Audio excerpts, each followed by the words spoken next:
este mensaje de los cielos y la tierra nueva, en el libro del Apocalipsis, capítulo 21, quiero leerles estas palabras que nos van a servir de trasfondo para esta conferencia. Los que traigan su Biblia la pueden abrir en Apocalipsis capítulo 21. Y el libro del Apocalipsis, como todos ustedes saben, es un libro que narra las 70 semanas de Daniel, que fueron profetizadas en el capítulo 9 del libro de Daniel. Y esta última semana que quedó pendiente, que son 7 años, para no adentrarnos más todavía teológicamente, de acuerdo a la Biblia, van a haber 7 años de tribulación. Todavía no entramos a la tribulación profetizada donde el mundo se dirige. Para poder entrar a estos 7 años de tribulación, es necesario un caos en el Medio Oriente. Y estamos ahorita, precisamente en el siglo XXI, en este mes de septiembre del año 2012, viendo que el Medio Oriente se está convirtiendo en una olla hirviendo, donde la famosa primavera árabe ha despertado a un grupo radical musulmán llamada la Hermandad Musulmana, tratando de derrocar todas las monarquías para poder controlar el Medio Oriente, principalmente el petróleo. Europa no puede quedarse callada, Rusia y el Asia, los países tampoco pueden quedarse impávidos, porque ahí se juega el futuro económico del mundo. Y como dijo el fundador de la banca en Europa, Rothschild, el que tiene el poder económico puede controlar el mundo.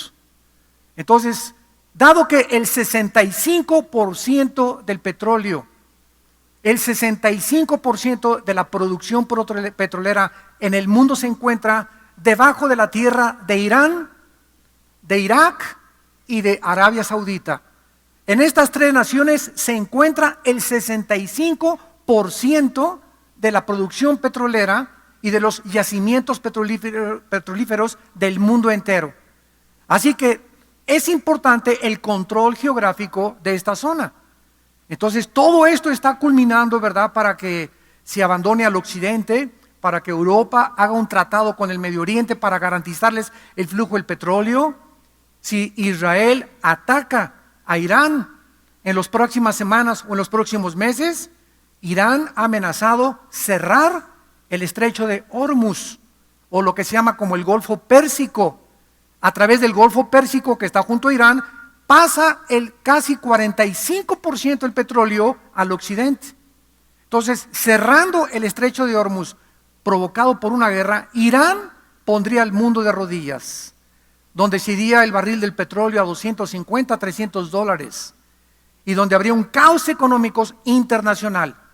Rusia inmediatamente entraría y la China a defender a Irán. Esta es la razón por la cual actualmente la revolución civil que se encuentra en Siria, ninguna nación se ha atrevido, como lo hicieron con Libia, que la OTAN, la Organización de los Países del Tratado Atlántico del Norte, intervinieron para poder sacar a Gaddafi o apoyar a los rebeldes. Pero en esta situación en Siria, ninguna nación ha podido intervenir y todos están expectantes viendo la cantidad de muertes todos los días que existe en esta nación, que está ardiendo también dentro de esta olla hirviendo. ¿Por qué Estados Unidos, por qué Europa, por qué Francia no han intervenido en Siria como lo hicieron con Libia? Muy sencillo, simplemente porque el presidente de Rusia, Putin, dijo: el que intervenga en Siria, intervenimos nosotros. Y se desata, damas y caballeros, una tercera guerra mundial. El mundo se encuentra en llamas. Es una olla hirviendo. Y la gente sigue jajaja, jojojo, jijiji, en su avance por tratar de hacerse ricos y ganar dinero y posiciones políticas y posiciones gubernamentales y posiciones de fama y de risa y de placeres y de hombres con hombres casándose y mujeres casándose. Y Cristo lo dijo claramente: antes de que yo venga, el mundo será Sodoma y Gomorra. Los valores del mundo están completamente relajados y ya se ha perdido absolutamente el respeto a Dios. Como dijo Solzhenitsyn, un gran filósofo ruso, cuando no hay Dios, todo se permite. Entonces, en el momento en que se ahoga la conciencia del ser humano, en el momento en que cauterizas y ahogas tu conciencia dentro de ti, desde ese momento te conviertes en un animal. Porque lo único que nos hace diferente a los animales es la conciencia. El saber que hay un Dios del cual somos responsables, agentes morales, y que algún día vamos a dar cuentas de nuestras acciones. Y esta es la razón por la cual es tan importante esta luz, que es la Biblia. Es la única luz, damas y caballeros, que en medio de tantas tinieblas nos puede decir cuál es el camino, cuál es la verdad y qué es la vida eterna. De entre todas las religiones, de entre todos los líderes religiosos y políticos y filosóficos, no hay ninguno que se pueda ni siquiera atrever a comparar con el Hijo de Dios, con la vida de Jesucristo. Y de todos los libros religiosos que existen, el Tripitaka, el Ramayana, el Corán, los Vedas, etcétera, etcétera, ningún libro religioso se podría comparar si lo ponemos junto a la Biblia en sus antecedentes históricos, geográficos, arqueológicos, antropológicos, fisiológicos, biológicos, científicos, genéticos, históricos, poéticos. Además de que la Biblia es el único libro que nos dice hacia dónde se dirige la humanidad. Porque si hay un Dios, Él es el único que conoce el futuro. No Walter Mercado, ni la doctora Corazón, ni el psiquiatra, ni los brujos, ni los astrólogos. No hay nadie que conozca el futuro más que Dios. Y Él nos los ha dicho: yo soy el alfa y el omega, el primero y el último. Bienaventurados y dichosos todos ustedes en esta mañana que han venido a escuchar estas palabras, no de un servidor, sino de la palabra de Dios. Porque tu vida puede en esta mañana ser transformada por el poder del Espíritu Santo. El libro del Apocalipsis fue escrito hace 2000 años y nos narra la historia de la humanidad, los últimos 7 años de la humanidad, desatado con tormentas, tsunamis, lluvia de meteoros, etcétera, etcétera. Y de acuerdo a la Biblia, los que se llaman cristianos, no de nombre ni por religión, sino porque tuvieron una relación personal con el Hijo de Dios, estas personas serán sacadas antes de que se desemboque la maldad como jamás se ha desembocado en la historia de la humanidad. Y Juan, antes de acabar el libro, nos da esta visión en el capítulo 21 y nos dice así: vi un cielo nuevo y una tierra nueva, porque el primer cielo y la primera tierra pasaron y el mar ya no existía más. Y yo, Juan, vi la santa ciudad, la nueva Jerusalén, descender del cielo de Dios, dispuesta como una esposa ataviada para su marido. Y oí una gran voz del cielo que decía: he aquí el tabernáculo de Dios con los hombres, y Él morará con ellos, y ellos serán su pueblo, y Dios mismo estará con ellos como su Dios. Enjugará Dios toda lágrima de los ojos de ellos, y ya no habrá muerte, ni habrá más llanto, ni clamor, ni dolor, porque las primeras cosas pasaron. Y el que estaba sentado en el trono dijo: he aquí, yo hago nuevas todas las cosas. Y me dijo: escribe, porque estas palabras son fieles y verdaderas. Y me dijo: hecho está, yo soy el alfa y el omega, el principio y el fin. Al que tuviere sed, yo le daré gratuitamente de la fuente del agua de la vida. El que venciere heredará todas las cosas, y yo seré su Dios, y él será mi hijo. La Biblia nos enseña que Dios formó el universo y todo lo que existe. Todas las cosas fueron creadas por Él, por el Hijo de Dios, dice el Evangelio de Juan capítulo 1, y nada de lo que ha sido hecho fue creado sin Él. Él es el primogénito de la creación, y todas las cosas, los tronos, los principados, las potestades que existen en el universo, están bajo el control y el dominio de aquel hombre que fue crucificado y muerto en una cruz por manos de pecadores. En él estaba la vida, y la vida era la luz de los hombres. Todas las cosas que Jesucristo hizo, las hizo perfectas. Y cuando el ser humano fue colocado en este planeta que se llama Tierra, no había tormentas, no había inundaciones, no había tsunamis, no había lluvias, no había absolutamente nada de lo que actualmente estamos experimentando como seres humanos. Dios puso al ser humano en un ambiente perfecto, pero sin embargo no eran dioses. Eran unas par de criaturas, Adán y Eva, como responsables delante de las leyes de Dios. Porque Dios puso leyes en el universo, las leyes termonucleares, el electromagnetismo, las leyes de la gravitación físicas, para que controlaran todo absolutamente a nuestro alrededor. Pero después de crear todo, Dios también nos dio leyes, para que pudiéramos regir nuestra vida, para que pudiéramos saber qué cosa es bueno y qué cosa es malo. No nos dejó Dios a nosotros la alternativa o la opción de autogobernarnos, de ser autónomos. Dios quería que nosotros supiésemos que le debemos todo a Él, y que los cielos cuentan su gloria, el diseño y la perfección que existe en el universo nos dan testimonio de que hay algo detrás de esta creación. Detrás de un cuadro hay un pintor, detrás de una escultura hay un escultor, detrás de un reloj hay un relojero, detrás de un vehículo hay un ingeniero mecánico. Detrás de lo que existe en el universo no puede nadie concluir se hizo solo. O somos el resultado simplemente del materialismo. Somos solamente el resultado de una evolución o una selección natural, como lo quiso establecer y postular Carlos Darwin en su libro El origen de las especies. La Biblia nos muestra claramente, pues, nuestra profunda y grandísima responsabilidad.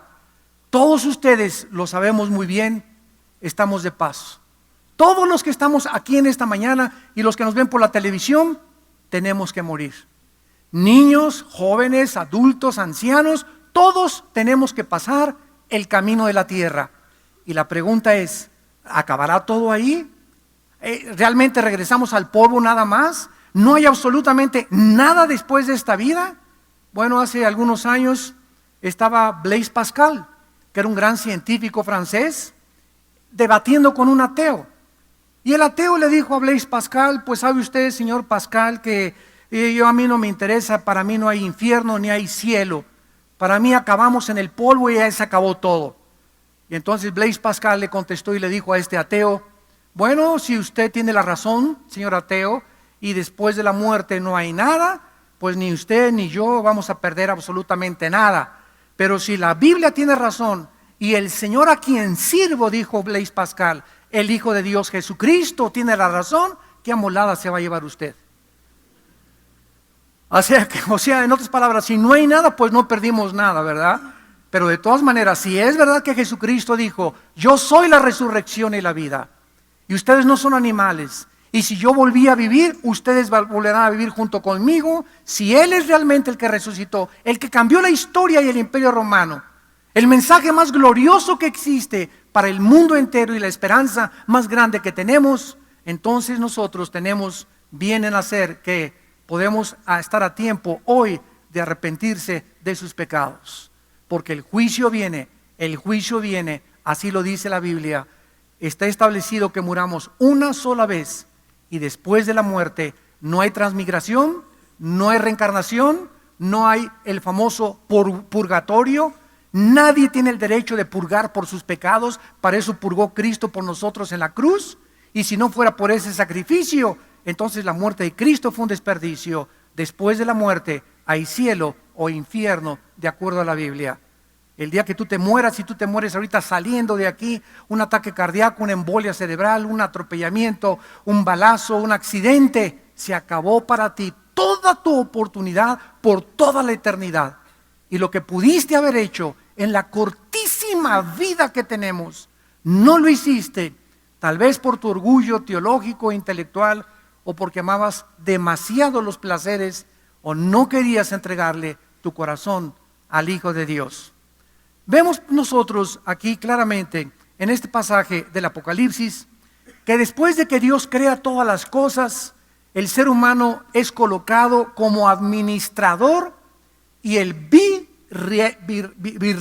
o el vicerregente de este planeta. Dios era el rey, nosotros éramos como virreyes de este planeta. Dios nos entrega la autoridad de toda la creación y nos pone arriba de los animales. Le trae Dios en el capítulo 2 de Génesis a Adán todos los animales para que él los nombre. De acuerdo a la cultura hebrea o judía, ponerle el nombre a alguien le daba autoridad para poder tener sobre esa persona o sobre ese animal. Entonces Adán tenía una inteligencia absolutamente increíble que no se podía ni siquiera ahorita alcanzar. Decía Alberto Einstein que el hombre ha alcanzado el más inteligente o el coeficiente intelectual más elevado, un 8% de inteligencia o de sabiduría. Así que tenemos aproximadamente un 90% de que no hemos desarrollado nuestras capacidades en el cerebro, de pensamiento, de poder entender las cosas. Nos falta tanto entendimiento que por eso los ateos se estrellan contra la palabra de Dios, porque el ser humano es limitado y cuando el intelecto llega a su límite, ya tú no puedes transgredir ni pasar al otro lado si Dios no te lo revela. Eso fue lo que acabó diciendo el famoso filósofo existencialista Jean-Paul Sartre en su libro El muro y la náusea. Sartre dijo, bueno, yo me he pasado toda mi vida, en los últimos meses antes de morir, dijo Sartre a su secretaria, me he pasado toda la vida persiguiendo a un Dios que no existe. Y les he enseñado en Francia que Dios no existe. He gastado mi vida en algo que no existe, qué tonto he sido. Si Dios no existe me hubiera dedicado a otra cosa, ¿para qué tengo que gastar mi vida demostrando algo que no existe? Entonces él mismo llegó a creer, Sartre, en la misma irracionalidad filosófica, atea, donde el ateísmo no se puede sostener ni defender por sí mismo.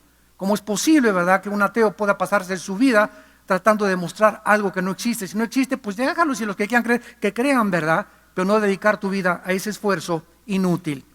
Dice la Biblia que después de que el ser humano fue puesto en la tierra, ¿a dónde hemos llegado nosotros en el siglo XXI, damas y caballeros?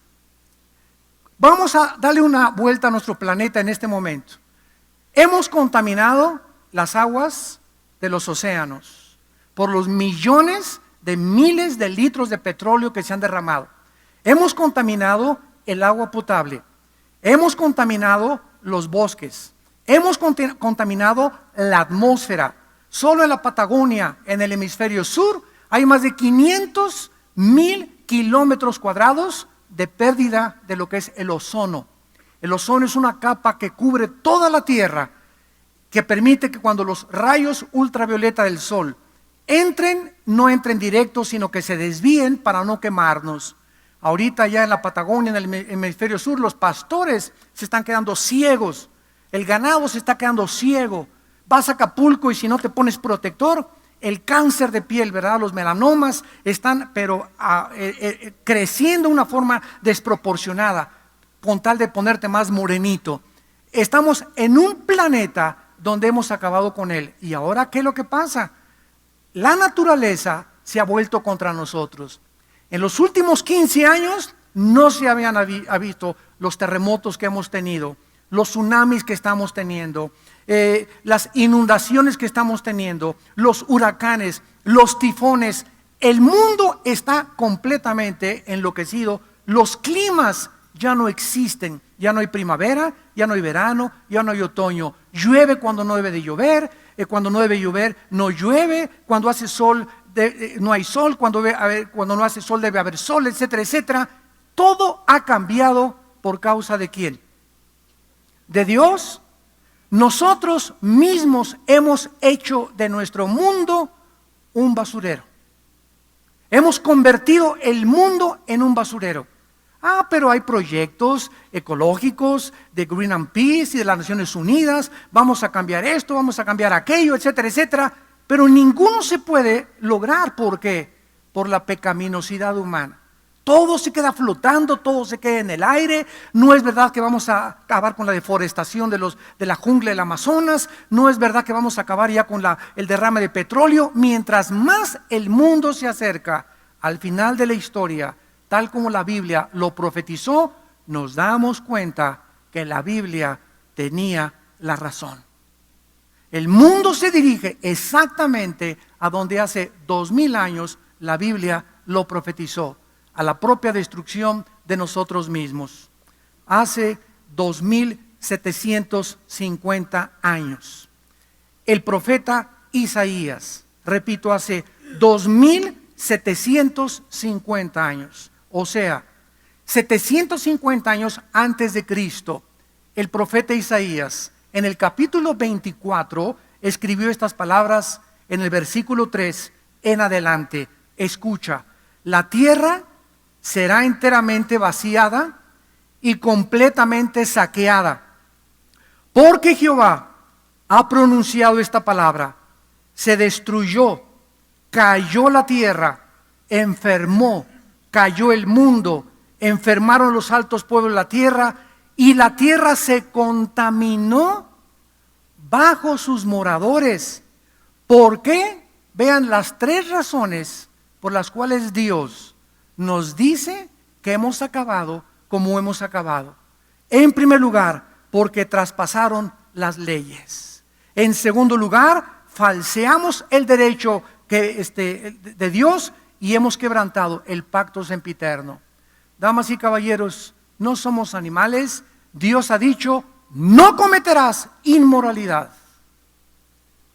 Dios ha prohibido el uso del sexo. El sexo no lo inventaron los psiquiatras, ni los psicólogos, ni la doctora Corazón, ni los astrólogos. El sexo es un impulso biológico, un don, un regalo precioso que Dios nos ha dado para usarlo dentro de los parámetros y la dimensión del matrimonio.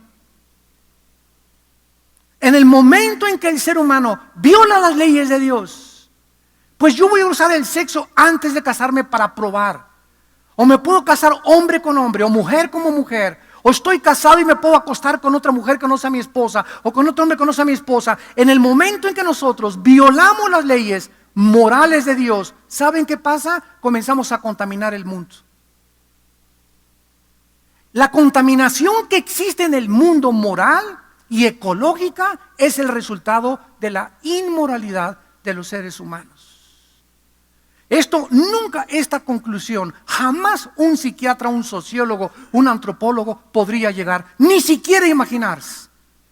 ¿De qué manera está asociada la ecología, los volcanes, los lagos, el agua, con la moral del ser humano? Mientras más nos degeneramos moralmente, más la naturaleza se vuelve contra nosotros. Y después le echamos la culpa a Dios.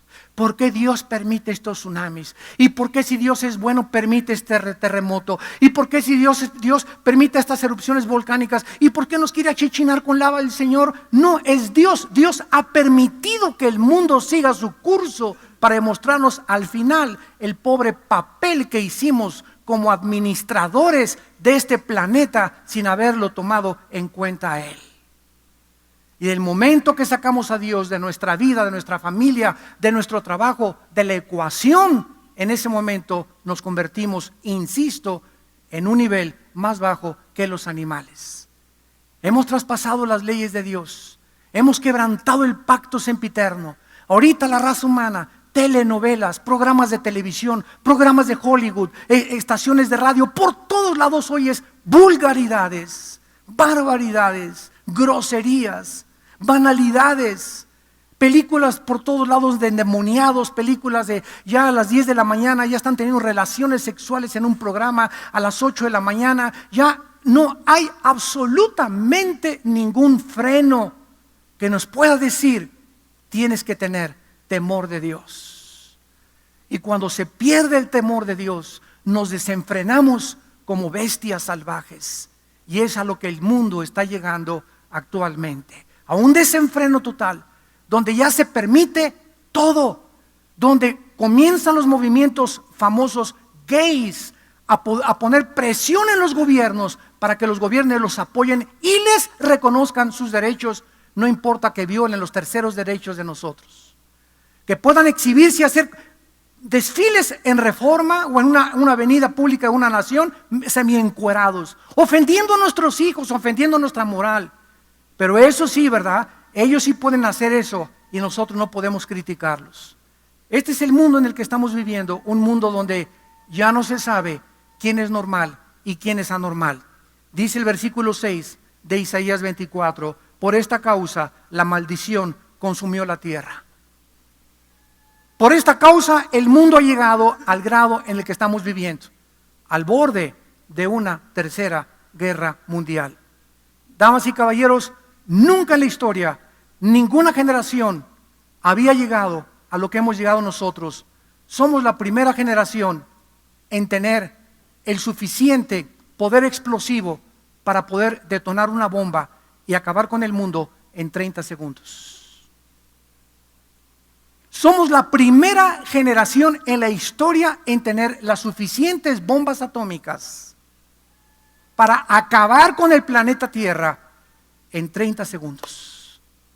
Solamente las cabezas y las ojivas nucleares del submarino Poseidón y Polaris, 4 ojivas cada submarino, cada ojiva o cada torpedo con la potencia nuclear que apunte a Estados Unidos, acaba con 5 ciudades: Chicago, Nueva Jersey, Boston, Nueva York, 5 ciudades, un solo misil en 30 segundos. Y bastaría una petaquita de este tamaño, un portafolio así y así de delgado, así para poder meter una bomba, ponerla en un estadio y volar enteramente en el Azteca, la Ciudad de México. Este es el poder que existe en el mundo y estas bombas están por todos lados en manos de grupos terroristas. Grupos que están hartos de los gobiernos, grupos que defienden una causa o un idealismo extremo y grupos, ¿verdad?, que están completamente desalineados sin entender realmente cuál es el problema que el ser humano tiene en sí mismo. A pesar de todas estas cosas, la Biblia nos muestra claramente en Apocalipsis capítulo 21 que esto va a cambiar. Hace precisamente 3 días venía yo en el avión con un ateo. Tengo mucha suerte para encontrarme siempre con ateos en mi camino. Y era un ateo judío. Y es raro que haya ateos judíos, ¿verdad? Y este señor judío, ya grande de edad, como unos 75, 80 años de edad, venía conmigo y venía leyendo un libro que se llama Mein Kampf, Mi lucha, de Adolfo Hitler, que fue el libro que escribió en 1934 Adolfo Hitler junto con Rudolf Hess, y que describe cuál era su visión acerca de hacer Alemania la nación que fue humillada en la Primera Guerra Mundial y formar el Partido Nacional Socialista. Y le dije a esta persona, ¿qué ha encontrado usted en este libro? Y me dijo, pues es la biografía que escribió en la cárcel, porque Hitler estuvo en la cárcel antes de que se convirtiera en el Führer o en el Tercer Reich. Y le dije, ¿usted siendo judío lee el Mein Kampf o Mi lucha de Hitler? Me dice, sí, ¿usted qué es? Me dijo. Le dije, yo soy cristiano, por la gracia de Dios. Ah, me dice, usted los que creen en Yeshua, en Jesús. Le dije, así es. Y entonces me preguntó la pregunta de los 64,000 pesos. ¿Por qué? Contésteme. Nadie me la ha contestado. Me dijo, ¿por qué Dios permitió el holocausto? Yo antes del holocausto, me dice, mis abuelos murieron en el holocausto. Y cuando yo vi que Dios permitía que más de 6 millones de nosotros murieran en el holocausto, en los hornos de Auschwitz y en los hornos cerca de Berlín, me volví ateo, porque le pregunté, ¿dónde estás, Dios? Y le contesté, y entonces yo no sabía ni qué contestarle en ese momento, pero le dije, y así de una forma espontánea, le dije, entonces, ¿usted cree? Le dije, si no cree en Dios, que Hitler nunca se va a presentar en el trono de justicia de Dios. Porque si usted es ateo, me está usted diciendo que entonces no va a haber justicia contra los nazis. Los nazis murieron y se llevaron la suya, ¿verdad? Me dice, pues ojalá yo quisiera saber y creer que van a ser juzgados. Le dije, si usted cree en Dios, el Dios de la Biblia nos dice claramente en Apocalipsis que va a haber un juicio después de esta vida. pero como usted es ateo, usted no puede creer en la justicia después de esta vida. Y el hombre comenzó con las lágrimas en los ojos y me dijo, voy a pensar en estas palabras que nunca había oído, porque yo anhelo con todo mi corazón algún día ver a Hitler, y agarró las cachetadas, me dijo. Damas y caballeros, el hecho que ahorita el mundo esté de mal en peor, y el hecho, como me dijo una vez también otro señor, allí en el Hotel Marisabel, saliendo del desayuno en el elevador, oiga, usted cree que Dios es todopoderoso, ¿verdad? Así con una actitud burlona. ¿Y usted cree que Dios es el que todo lo puede? Y le dije, claro que sí. Me dice, ¿por qué si es todopoderoso? ¿Por qué no acaba con el diablo? Me dijo. Y le contesté, ¿por qué comenzaría con usted? Entonces, denle gracias a Dios los malos, los que se burlan de Dios, de que Dios todavía no juzga el mundo. ¿Por qué? Porque Él no quiere, dice en 2 de Pedro, que nadie perezca, sino que procedas al arrepentimiento. Y esta paciencia de Dios, de ese Dios que no podemos entender, sus pensamientos más altos que los nuestros, su paciencia es la que está haciendo que sea salvado el mayor número de seres humanos antes de que se desborde la maldad y antes de que diga, Dios, se acabó la gracia, vengo ahora a juzgar el mundo, a los vivos y a los muertos. Entonces, démosle gracias a Dios, pero el hecho de que aún no acaba con la maldad y que es verdad que la maldad va de mal en peor, no significa, damas y caballeros, señores estudiantes, no significa que no va a haber un día en el cual Dios juzgará a los vivos y a los muertos, y ese día se acerca. Y ese día del juicio está más cerca de nosotros que jamás. Y cuando muramos nos vamos a dar cuenta que todo lo que pasamos en el mundo, los sufrimientos que atravesamos, las injusticias que hubo, no serán comparables con la gloria y la eternidad que nos está esperando. Será como haber pasado una mala noche en un hotel nada más, comparado con todas las vacaciones y todas las maravillas que Dios va a hacer. Vi un cielo nuevo y una tierra nueva, porque el primer cielo y la tierra pasaron y el mar ya no existía más. Y dice la Biblia, enjugará Dios toda lágrima de los ojos de ellos. Llega el momento en que todas tus lágrimas, todas tus tristezas, todos nuestros dolores, todo lo que hemos atravesado por causa de vivir para Cristo será recompensado. No os canséis, dice la Biblia, de hacer el bien, porque al tiempo de Dios vamos a cegar. Así como el labrador siembra y no se amanece, ¿dónde están las milpas? ¿Por qué no ha crecido el maíz? No, va a tardar 4 o 5 meses en que el maicito crezca, pero de aquí a los 6 meses vas a tener que tener paciencia. Así como el labrador tiene paciencia para esperar que la tierra produzca el fruto, así nos dice Santiago capítulo 5, tengamos paciencia y afirmemos nuestros corazones. Vale la pena haber creído en Jesús. Vale la pena haberle sido fiel a mi esposa. Me pueden decir, eres un tonto, hay mujeres más bonitas, hay hombres más guapos, etcétera, etcétera, pero las leyes de Dios son inexorables e inquebrantables.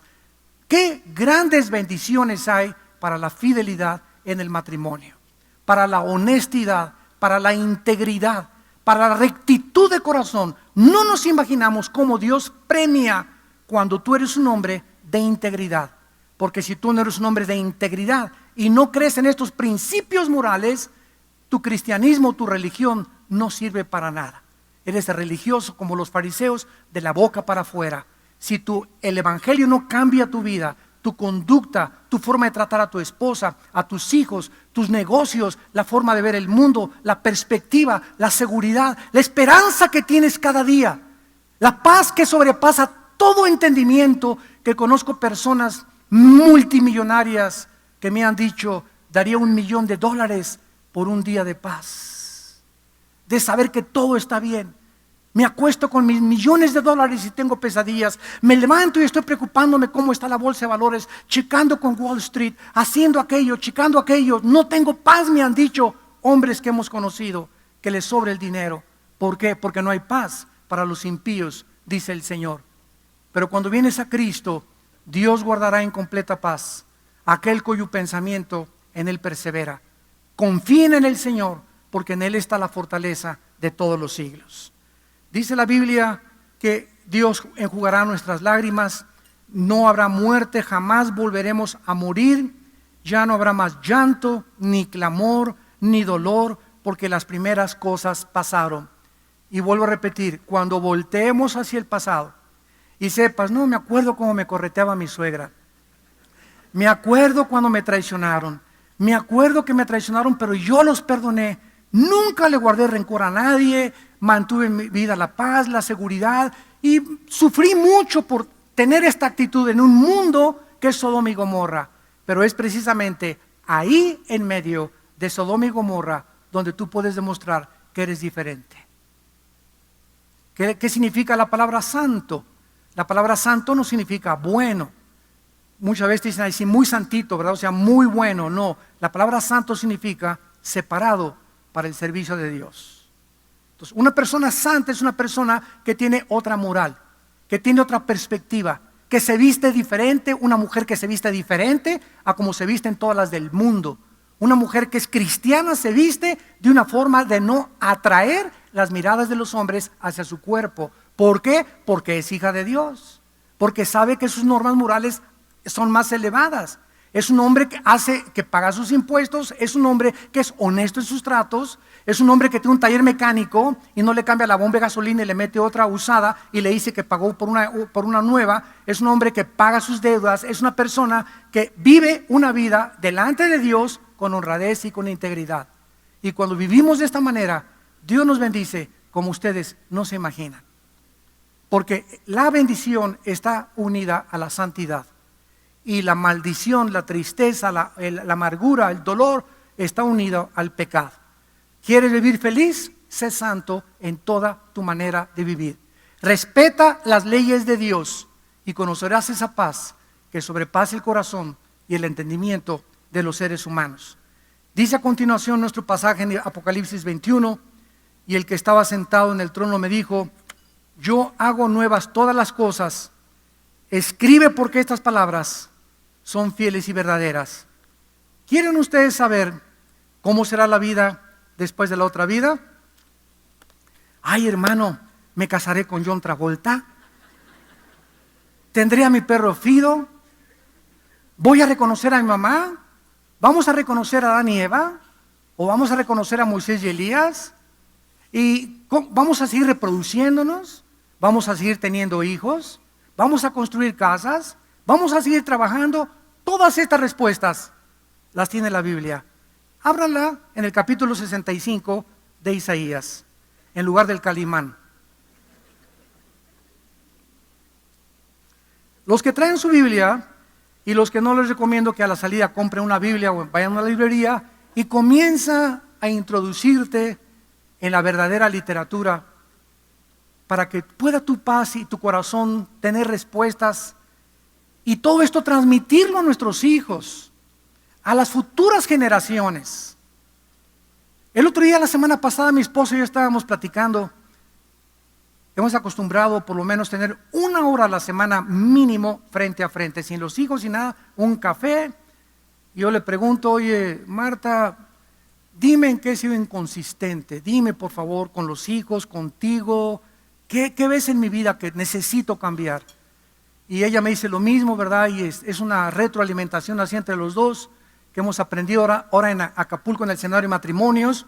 Vamos a compartirles mucho de estas cosas que han sido un éxito para nuestras vidas.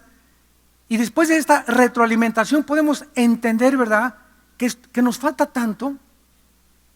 Me dice, por ejemplo, oye, el otro día que estábamos ahí, ¿le gritaste a uno de los hermanos? Yo le grité, le dije, ¿yo? El San Crisóstomo, yo le dije eso.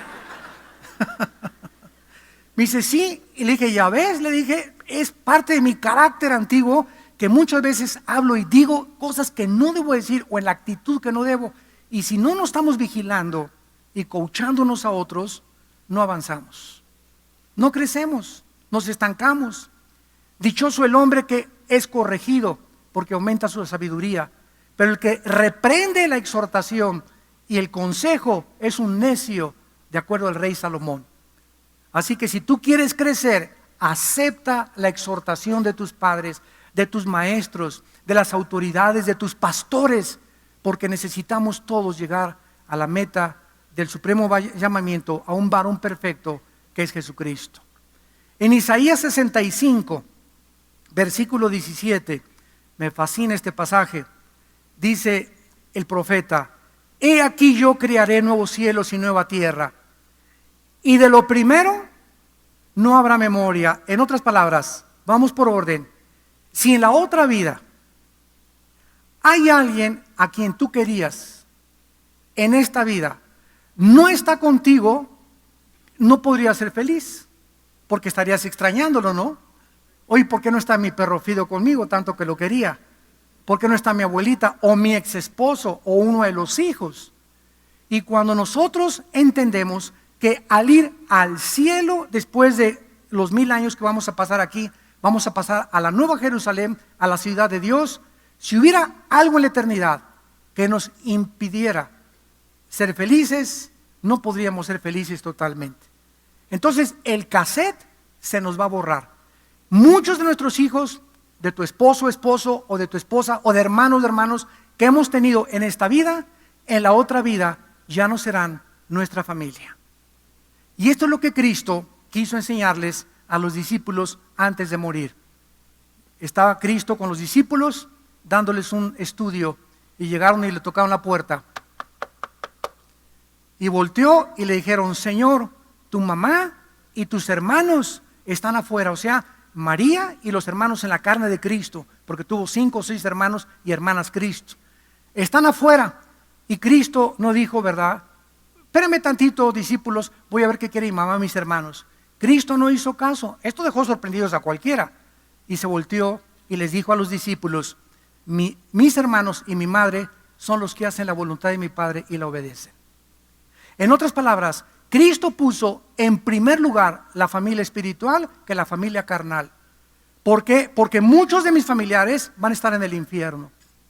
Y cuando estén en el infierno, yo ni voy a saber, ni me voy a acordar de ellos, si no se convierten. Pero todos los que somos cristianos, somos una familia que debemos aprender a amarnos ya desde ahorita. Porque tú eres mi verdadera madre, tú eres mi verdadero hermano, tú eres mi verdadero padre. Somos la familia espiritual de la eternidad. Entonces, no habrá memoria de ninguna cosa que nos pueda robar la felicidad. Dice a continuación: no vendrá a la memoria ni al pensamiento, mas os gozaréis y os alegraréis para siempre las cosas que yo he creado. Porque traigo a Jerusalén alegría y a su pueblo gozo. Dios, que está ahorita en el tercer cielo, bajará del cielo, del tercer cielo. La Biblia menciona 3 cielos: el cielo atmosférico, el cielo espacial y el tercer cielo, donde se encuentran los cuarteles generales del Padre, del Hijo y del Espíritu Santo. Ese trono va a bajar aquí a Jerusalén. Y va a ser en la ciudad de Jerusalén la más disputada de la historia de la humanidad, donde Cristo va a reinar con nosotros. Ahí va a estar su trono. El universo será controlado, el nuevo universo, desde Jerusalén, desde el planeta Tierra, que será transformado ecológicamente. Dice el versículo 20: no habrá más allí niños que mueran de pocos días, ni viejos que sus días no cumplan, porque el niño morirá de 100 años y el pecador de 100 años será maldito.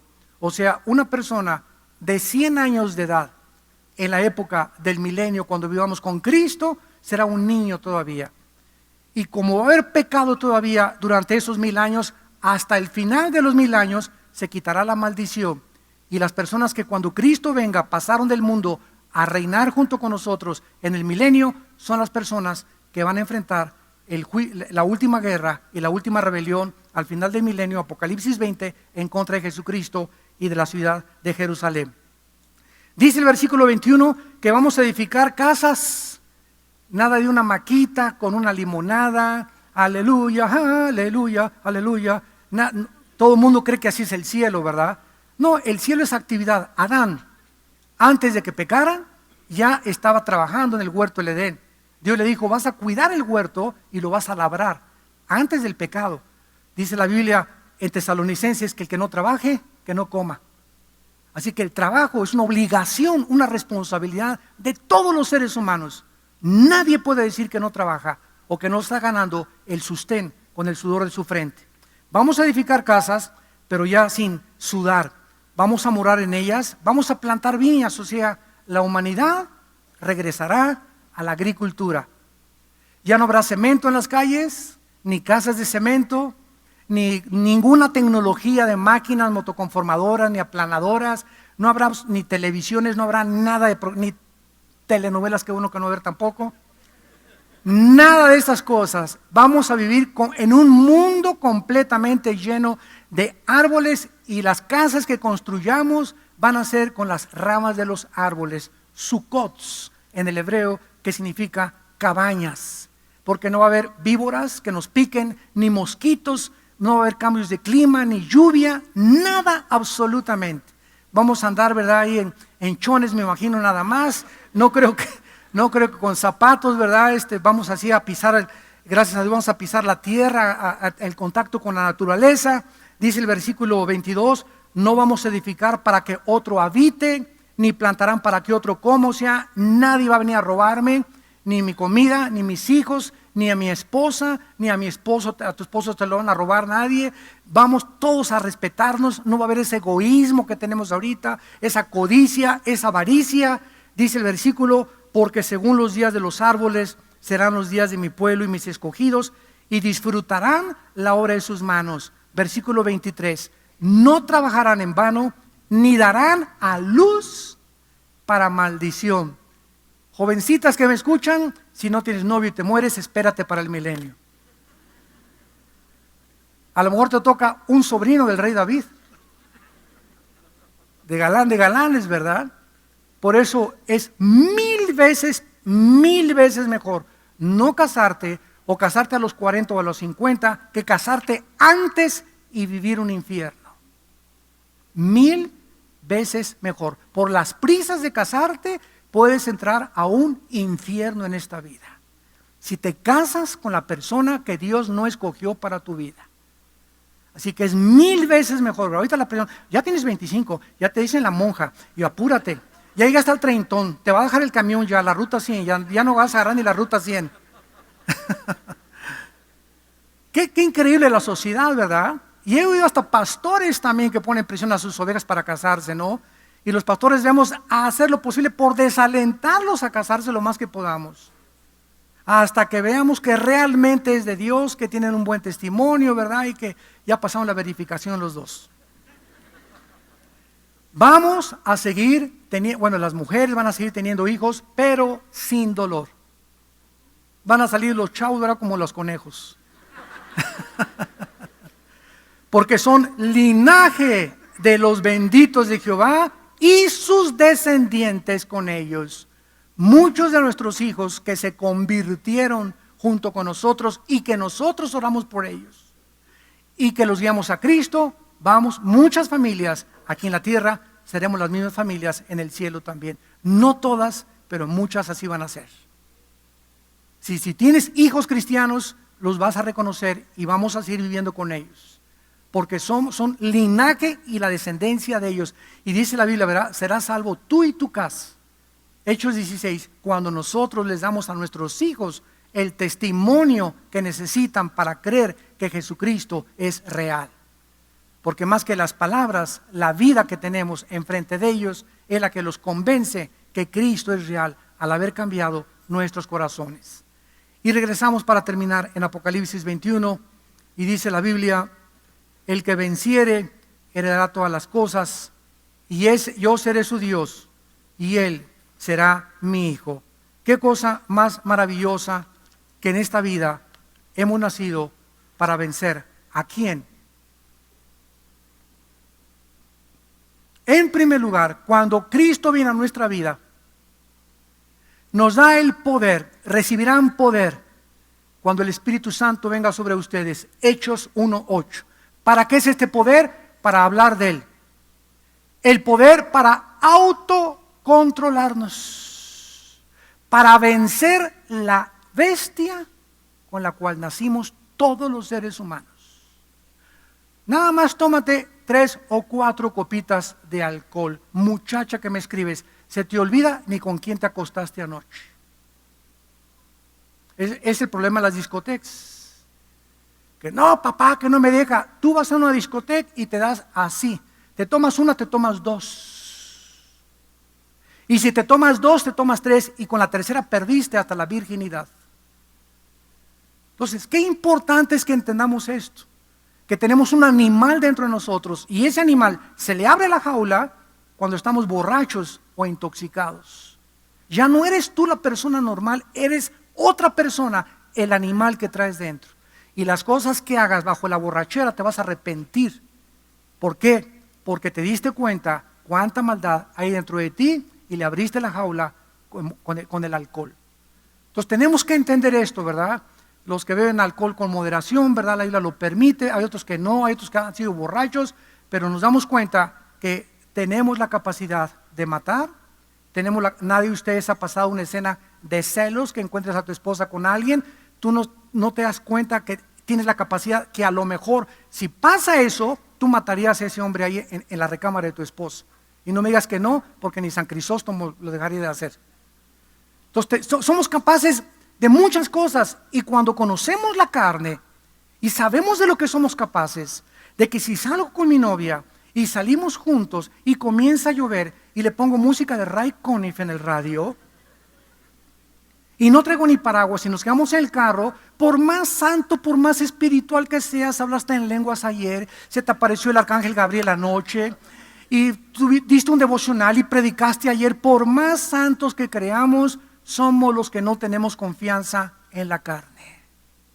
Tenemos que poner protección a nuestro alrededor porque el espíritu está presto, pero nuestra carne es bien débil. Si tú, muchacha, te comienzas a dejar acariciar por tu novio, no vas a tener la garantía de llegar virgen al matrimonio. ¿Por qué? Porque la carne es débil, sumamente débil. Cuidemos los que estamos casados. Yo les digo a los pastores, dentro de 2 semanas, la semana que entra voy a Managua, en Nicaragua, vamos a estar con 8,500 pastores. Marcos Barrientos va a estar con la música ministrando, va a ser un congreso impresionante, me invitaron a compartir la palabra y siempre les digo a los pastores no podemos nunca subir a una mujer a nuestro coche solos si no viene mi esposa o una señora gorda atrás de mí. Un pastor no tiene una secretaria tampoco, ¿verdad? Con la falda hasta arriba, con el escote hasta por acá. Entonces tenemos que entender eso. Somos pastores y todo, pero somos con pies de barro igual que todos. Que si descuidamos nuestra vida espiritual como líderes espirituales, caemos. Porque el que piensa que está firme, mire que no caiga. Damas y caballeros, el mundo se acerca a su final. Los cielos y la tierra nueva que vendrán van a pasar así como el humo se desaparece, y vendrá la nueva creación donde tú y yo viviremos. Si tú en esta mañana quieres formar parte de la ciudadanía del nuevo reino de Dios. Este reino de Dios no es físico ahorita ni presente. El reino de Dios ya ha comenzado en las vidas de los que han aceptado a Cristo. Pero aquí la Biblia nos habla de un reino de Dios físico, visible, terrenal, que viene en el futuro. Porque hay una teología que enseña que la iglesia tiene que gobernar y traer el reino de Dios aquí antes de Cristo. Esto es una herejía, esto no lo enseña la Biblia. Hasta que Cristo regrese, vamos a reinar con Él físicamente. Y Dios nos está preparando ahorita para esos ciudadanos y para entrar a esa ciudad que dice Apocalipsis capítulo 22. Me mostró un río limpio de agua viva, como el cristal que salía del trono y del Cordero. En medio de la calle de la ciudad y el uno al otro lado del río estaba el árbol de la vida, que produce 12 frutos, dando cada mes su fruto, y las hojas del árbol eran para la sanidad de las naciones.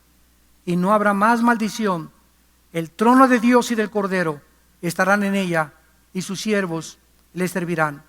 Versículo 6. Y me dijo: estas palabras son fieles y verdaderas, y el Señor, el Dios de los espíritus de los profetas, ha enviado su ángel para mostrarnos a sus siervos las cosas que deben suceder pronto. He aquí vengo pronto, dichosos y felices los que guardan las palabras de la profecía de este libro.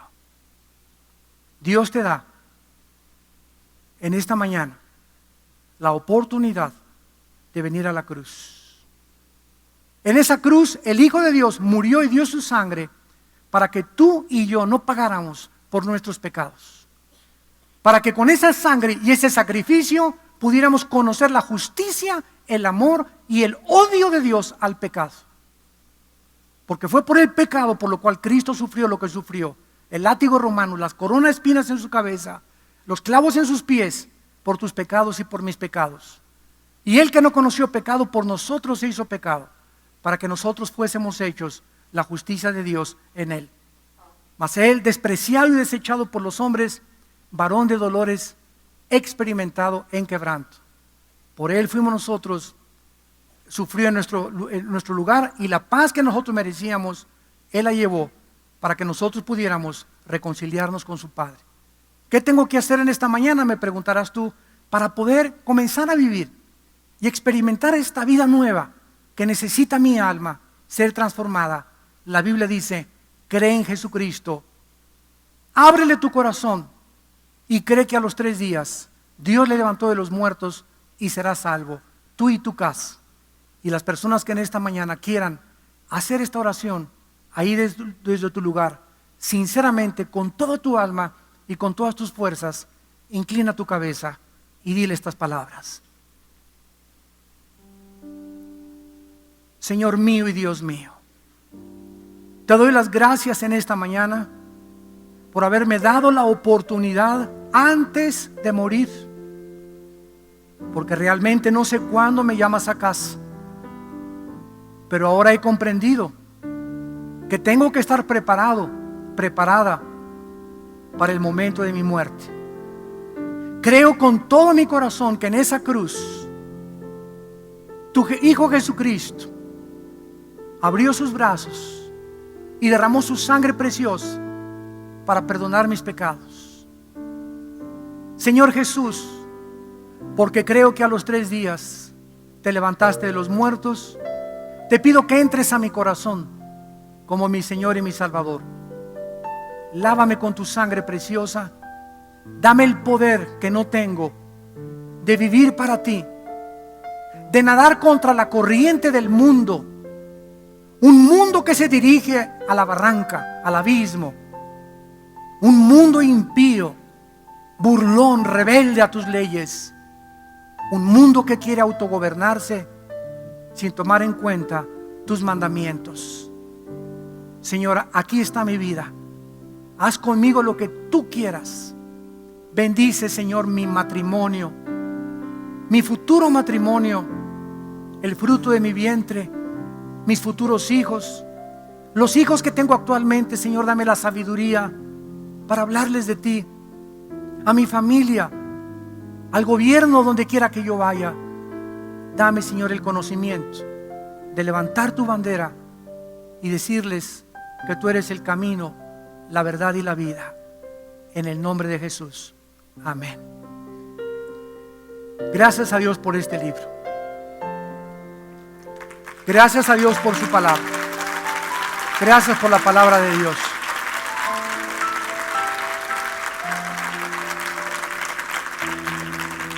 Todos ustedes en esta mañana que han hecho esta oración, queremos felicitarlos. Decirles que es la decisión más importante de toda la vida. Dicen que hay 2 decisiones que son las más importantes de toda la vida: ¿con quién me casaré? Y recibir a Jesucristo. Porque son las 2 decisiones que van a marcar tu vida para siempre. Hay de ti que te cases mal. Pregúntale a doña Pancha. Y si tú mueres sin Cristo, ¿verdad?, ya no tendrás la oportunidad jamás en la eternidad. Y si tú en esta mañana hiciste esta oración y le pediste a Cristo entrar a tu vida, ahí desde tu lugar les pido a todos ustedes que hicieron esta oración por primera vez, que se pongan de pie. Pónganse los que hicieron esta oración. Gracias, que Dios los bendiga. Gracias a Dios. Mucha gente, gracias a Dios. Gracias, Dios te bendiga, joven. Gracias. Gracias a Dios. Gracias, Dios los bendiga, jóvenes. Gracias, Señor.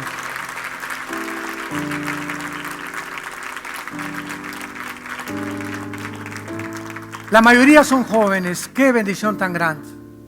Bueno, los viejitos les digo que mi abuelita dijo: si no tienes arrugas en el corazón, siempre serás joven. ¿verdad? Pero la mayoría en esta mañana fueron jóvenes cronológicamente, y me da mucho gusto que la juventud pueda comenzar a enarbolar la bandera de la verdad. Dichosos y felices los pobres en espíritu, porque ustedes verán a Dios. Dichosos y felices los que lloran, porque ustedes serán consolados. Dichosos y felices los misericordiosos, los que tienen compasión de la gente, los que no tratan a la gente como objetos, ni para sus propios intereses, sino que estén compasivos, porque Dios tendrá compasión de ti. Y dichosos y felices en esta mañana, cuando por la causa de Cristo te persigan y se burlen de ti y digan toda clase de males mintiendo. En lugar de que te amedrentes y te avergüences, gózate, porque es un síntoma que el Espíritu Santo está sobre tu vida. Que Dios los bendiga y que tengan mucha paz.